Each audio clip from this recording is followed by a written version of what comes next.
বিপিএলের এবার আসরে ফরচুন বরিশালের অধিনায়ক তামিম ইকবালকে ম্যাচ হারাতে দেখা গেছে কয়েকবার।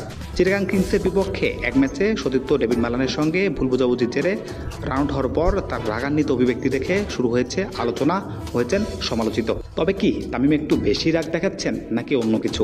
সামাজিক যোগাযোগ মাধ্যমে তামিম ও ডেভিড মালানের রান আউট নিয়ে সমালোচনা হলে তামিম এবং মালান দুজনে পরিষ্কার করে জানিয়েছেন তাদের মধ্যে কোনো ঝামেলা হয়নি। পরে আবার তামিম বিষয়টি ফেসবুকে পোস্ট দিলে তামিম আবারও সমালোচনার মুখে পড়েন। 9 জানুয়ারি সিলেট পর্বের শেষ ম্যাচে রংপুরের সাথে ম্যাচের পর সোহানের অসাধারণ ব্যাটিংয়ের কারণে তামিমের দল হারলেও তিনি বিতর্কে জড়ে পড়েন। 9 জানুয়ারি সিলেট পর্বের শেষ ম্যাচে রংপুরের অ্যালেক্স হেলসের সাথে তামিমের তর্ক শুরু হয়, যা 2021 সালে হেলসের নিষেধাজ্ঞা নিয়ে মন্তব্যের কারণে ঘটেছিল এমনটি জানা যায়। এই বিতর্ক প্রায় হাতাহাতি রূপ নিয়ে ফেলেছিল।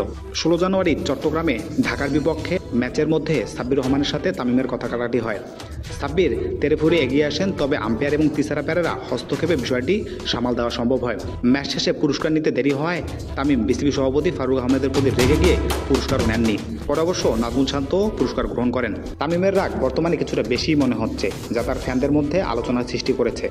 তামিম ইকবাল খান সাধারণত মাঠে এবং মাঠের বাইরে হাস্য উজ্জ্বল, তবে সম্প্রতি তার রাগী মনোভাব কিছুটা বেশি দেখা যাচ্ছে। এবারে বিপিএলে 10 দিনের ব্যবধানে 4-5 বার তামিম আলোচনায় এসেছেন তার অতিরিক্ত রাগের জন্য।